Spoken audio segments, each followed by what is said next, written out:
Hola hermanos y hermanas, ¿cómo están? Hoy estaremos meditando el libro de Job, capítulo 31, versículos 1 al 23.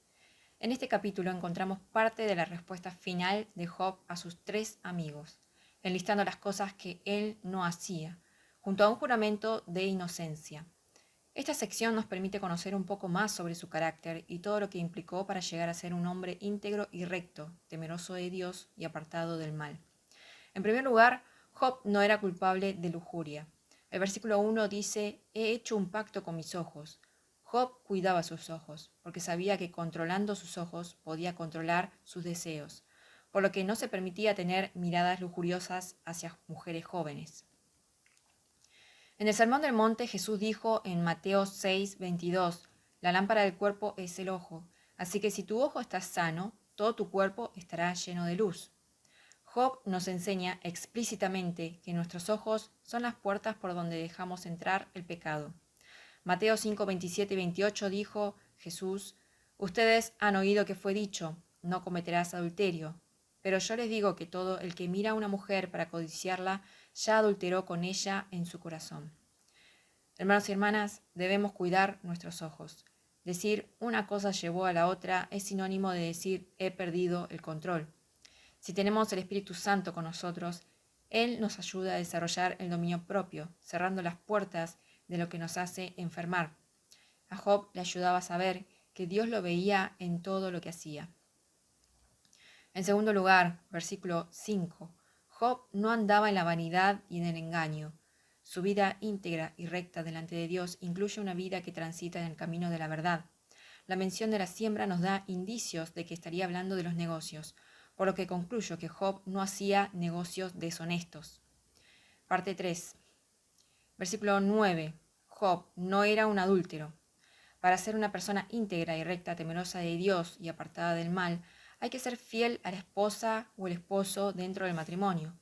Job entendía que esto iba más allá del aspecto sexual, que también incluía el área del corazón. Así, Job trata una verdad importante, que es totalmente posible permitirle al corazón ser seducido por otro debido a las decisiones que uno toma. Es decir, es uno quien tiene el control. Por lo tanto, una cosa llevó a la otra, como si la maldad lo hubiera arrastrado, es una vana excusa. Job insistía en que si había sido infiel en su corazón y en acciones hacia su esposa, entonces se merecía que su esposa le fuera arrebatada y se la diera a otro. Versículo 10. Que muela para otro mi mujer. En cuanto a esta expresión, Poole comenta que se trata de otra modesta expresión de una acción obscena, donde el Espíritu Santo nos da un ejemplo y un precepto para evitar no solo las acciones impuras, sino también toda expresión desvergonzada. Otro comentarista, Clark, dice, Job está tan consciente de su propia inocencia que está dispuesto a que sea puesta a la máxima prueba, y si se encontrara culpable que fuera expuesto al castigo más angustiante y humillante, incluso a ese de ser privado de sus bienes, de perder a sus hijos, que su esposa sea hecha esclava y sometida a todas las indignidades en ese estado. Versículos 11 y 12. La infidelidad es un delito digno de castigo. Tiene resultados destructivos. En la tierra lo vemos en las familias destruidas, pero también en el plano espiritual. Nos aleja de Dios y lejos de Dios es el llanto y crujir de dientes. Es interesante que Job, a pesar de ser un hombre rico y poderoso, y en el contexto en el que estaba, podía haber tenido muchas esposas y concubinas, pero solo se menciona a una sola esposa. Esta línea de pensamiento se asemeja más a la del Nuevo Testamento que a la del Antiguo Testamento. Y es interesante porque el libro de Job es considerado, por tradición, una de las obras más antiguas del Antiguo Testamento. En cuarto lugar, versículos 13 al 15. Job no menospreció a sus siervos y siervas. Job practicaba la bondad, el respeto, el amor al prójimo, muy semejante a lo que enseñó Jesús en el Sermón del Monte. Versículo 15. Job consideraba a todos como a iguales ante Dios, reflejando así que reconocía que él era un humano más, a pesar de todas las posesiones y poder que Dios le había dado. Según el escritor Andersen, esta acción muestra una ética humana incomparable en el mundo antiguo. ¿Por qué es tan admirable y notable esta actitud? Porque hubo tiempos en la historia de la humanidad en donde para muchos los siervos y los esclavos eran considerados subhumanos, menos que un humano, en comparación con aquellos a los que servían. Versículo 14. Era consciente además de que todo lo que tenía era transitorio y que un día Dios le pediría cuentas por todo lo que había hecho con lo que tenía, y que su condición humana no dependía de lo que tenía, sino porque Dios lo formó igual que a todos. En el Nuevo Testamento Pablo lo dice de manera explícita en Efesios 6:9.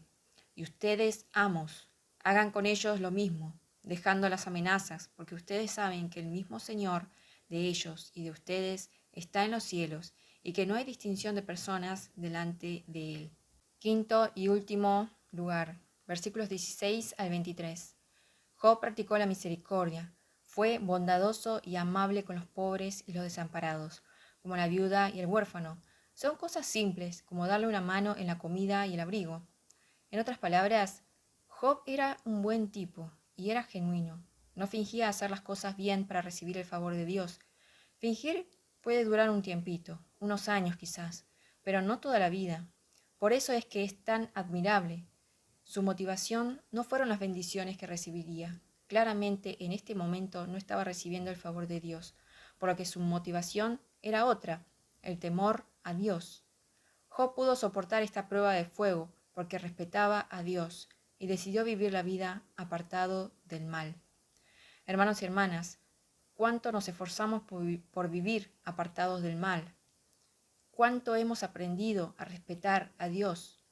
Quien no conoce a Dios no puede respetarlo porque no conoce el peso de su nombre. Job es ejemplo de que el señorío de Dios va más allá del mundo físico, abarca también nuestros corazones, pensamientos, la voluntad, el espíritu, etc. Lucas 10:27. Amarás al Señor tu Dios con todo tu corazón, con toda tu alma, con todas tus fuerzas y con toda tu mente, y a tu prójimo como a ti mismo. El Señor les bendiga y que terminen bien la semana.